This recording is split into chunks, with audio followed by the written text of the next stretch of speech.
Fala galera do Motiva, tudo bem com vocês? Professor Paulo Ricardo, mais uma vez. Gente, bem direto ao ponto, o nosso encontro de hoje, inclusive vocês têm um material no Forms aí, como título, presta atenção nesse título aí que eu trago para vocês. Análise semiótica, leitura e interpretação. Tá? Uma das coisas que vocês sabem que eu mais me preocupo com vocês durante a prova do tão famoso Enem é com as expressões, né? Hoje uma expressão muito utilizada, não só na prova, mas trabalhada enquanto conteúdo, é essa de análise semiótica. De maneira muito simples, muito tranquila, essa semiótica de maneira geral está associada ao quê? A análise dos signos que nos cercam, que nos servem para a comunicação.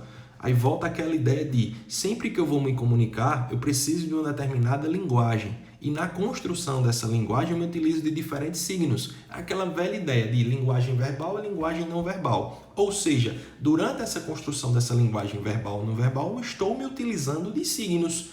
Como assim, Paulo? Na hora que eu estou escrevendo, estou me utilizando de signos? Sim. Na hora que eu estou falando, estou me utilizando de signos? Sim. Fala e escrita tem signos? Sim. Quais são os signos que eu tenho ali? As palavras, ou seja, as letras, as sílabas ali. Cada letrinha, gente, ali é um signo. É o que a gente chama de signo especificamente verbal, porque está no campo da palavra. Palavras orais e palavras escritas. Ou seja, eu tenho signos ali, certo? Mas eu posso me comunicar com vocês através de outros signos, através da arte, através da expressão corporal e por aí vai. Ou seja, temos essa linguagem semiótica, essa comunicação semiótica, fruto literalmente da comunicação. Lembrando que para ter comunicação, eu preciso claramente gerar sentido àquele texto. Se aquele texto não gerar sentido entre os interlocutores, claramente ali eu não consigo estabelecer comunicação. Então, naturalmente, consequentemente, aquele signo ali ele não vai estar tendo a sua efetividade. Lembrando que signo, aquele conjunto de linguagens verbais e não verbais que me auxiliam na hora da comunicação. Óbvio que lembrando, sempre associado a um contexto, a uma situação. E o que é que isso tem a ver com a nossa prova? Durante a nossa prova, vocês se deparam com diferentes signos em diferentes construções. E na hora desse enfrentamento, vamos dizer assim, vocês precisam mobilizar diferentes conhecimentos. Lembram que em outra aula a gente já falou muito sobre isso? Então, para entender aquele signo que pode ser verbal ou não verbal e vai se reproduzir em diferentes gêneros textuais, em diferentes tipos textuais, beleza? Com palavras ou sem palavras, veja que eu estou falando tudo ao mesmo tempo aqui, vocês vão mobilizando conhecimentos. Que conhecimentos são esses? Conhecimentos linguísticos. Se o texto tem palavra, você precisa entender aquela palavra. Conhecimentos enciclopédicos, que é o conhecimento de mundo. Conhecimento de textos, que são conhecimento de gêneros. Os conhecimentos interacionais, ver a fonte. Eita, eu conheço esse autor, ele fala sobre isso. Ele quis dar esse propósito nesse texto. Quem escreveu esse texto aqui foi um determinado pessoa, numa determinada função social. Ele escreveu para outra pessoa com determinada função social. Ou seja, vocês vão mobilizando todos esses elementos na hora de fazer essa leitura do texto e ter aquela interação com aquele texto que está construído, não esqueçam, através de um signo verbal ou não verbal. Tudo isso, gente, que eu estou falando é o que a gente chama de análise semiótica. Vivemos constantemente, não só na hora da prova, fazendo no dia a dia. Nesse exato momento, vocês estão fazendo uma análise semiótica de mim, me interpretando, fazendo uma leitura dos meus gestos, das minhas entonações, das minhas expressões faciais, do que eu estou falando. Vocês estão entendendo a partir do conhecimento linguístico que vocês têm. Essas palavras vocês já conhecem, ou seja, da hora que acordamos até a hora de dormir, nós estamos fazendo leituras semióticas nas mais diferentes realidades.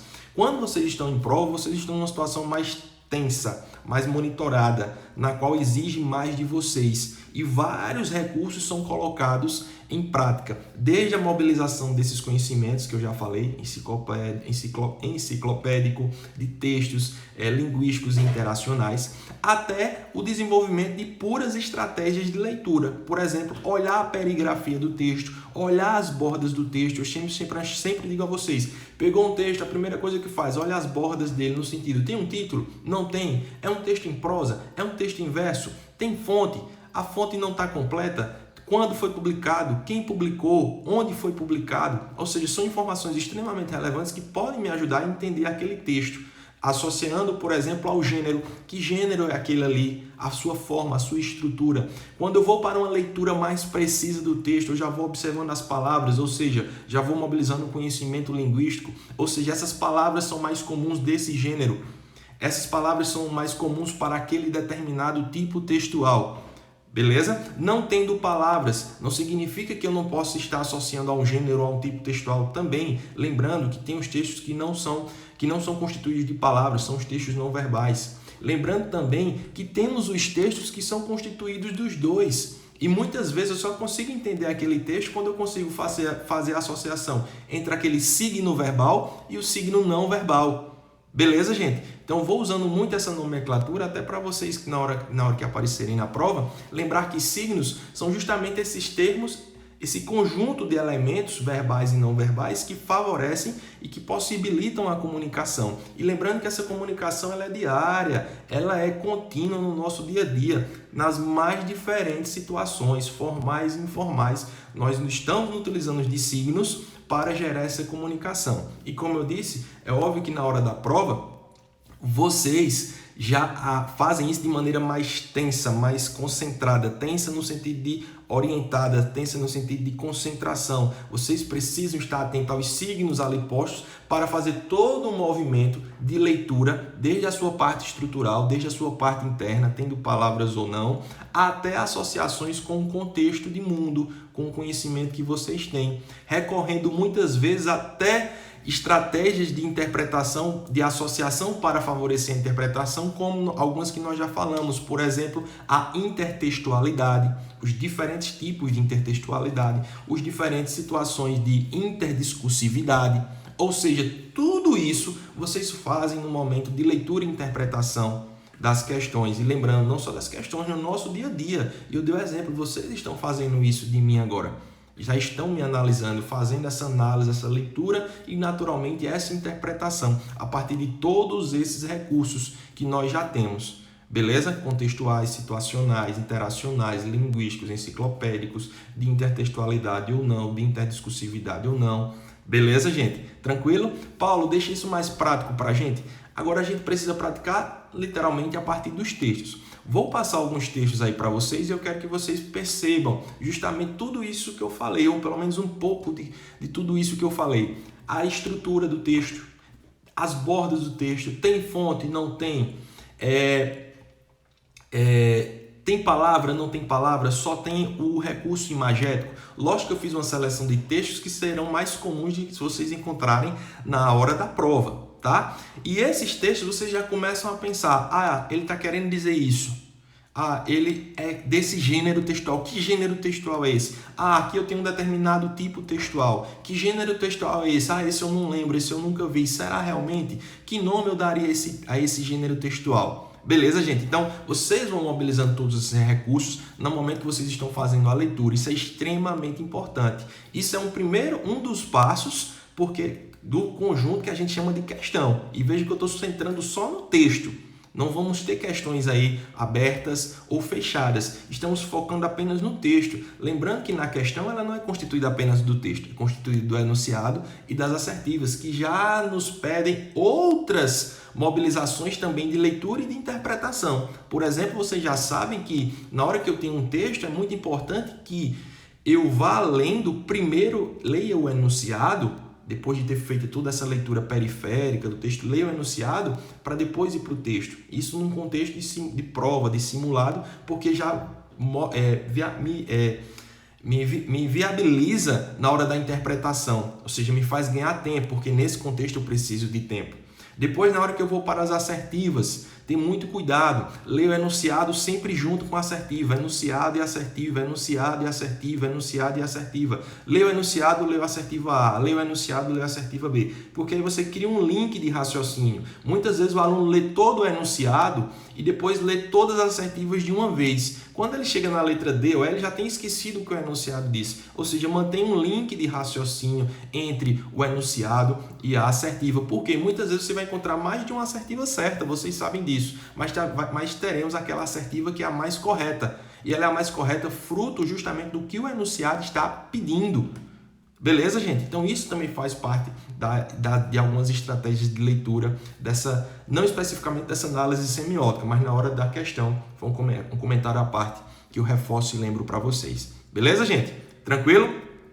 Indo agora para os textos, só apresentando aqui para vocês, o que é que nós temos? Temos aqui, por exemplo, dentro dessa análise semiótica, eu vou passando aqui os textos para vocês e vocês vão observando, né, o formato, as cores. Obviamente que nesse contexto que estamos agora, as cores já nos ajudam, vão percebendo, conseguem fazer alguma relação, qual possível temática está sendo discutida aí, quem está sendo apresentado aí, que figura está sendo apresentada nos textos, né? Ó, aí aqui as cores, que ambiente está sendo representado aí. Quando eu vou destacando aqui mais para vocês, ó, aqui vocês conseguem ter uma visão um pouco melhor do texto, não é isso? Ó? Então vocês conseguem ter um panorama melhor do texto aqui. O que é que ele está querendo representar? Lógico que, como eu já disse, então não tem uma questão, tá? Então a gente vai partir de várias interpretações aqui, associações, beleza? Tranquilo? Seguindo aqui a minha apresentação para vocês, por exemplo, temos esse segundo texto aqui, ó. Observem, tem agora, ao contrário do outro texto, já tem uma estrutura verbal. Ela é importante na compreensão, associa ao não verbal, associa as cores. Olha para a fonte desse texto. Essa fonte lembra o quê? Essa fonte está associada aqui. Então veja que são recursos que naturalmente eu vou mobilizando nessa análise semiótica. Beleza, gente? Seguindo aqui a apresentação, aí a gente chega em outros textos, não é? Que já tem um caráter, às vezes, mais diferente do que a gente está acostumado, né? Temos a associação, mais uma vez, entre o verbal e o não verbal, que também é importante para a compreensão. Olhem para as bordas. Que gênero textual é esse, gente? Que tipo textual eu teria aí, não é? Qual é o foco desse gênero? Qual é o foco desse tipo textual, não é? Então, a gente vai seguindo aqui a nossa análise. Mais uma vez, eu tenho um texto que associa o verbal ao não verbal. Que referências eu tenho aí? A que? A quem? Que gênero textual é esse aí? Né? Que tipo textual está sendo lançado aí? E aí a gente segue na nossa análise também. Gosto muito, particularmente, desse textozinho aqui. Vou tentar reduzir aqui o máximo possível. Percebam que é um texto que está focado nessas duas expressões, né? 20 de agosto de 2005 e 23 de agosto de 2005. Percebam que é um texto que tem um determinado formato, ó. Ele segue um determinado formato. Olhem para a referência, olhem para esses símbolos. O que é que esses símbolos representam aí? Uma cruz e uma estrela. O que é que ela representa?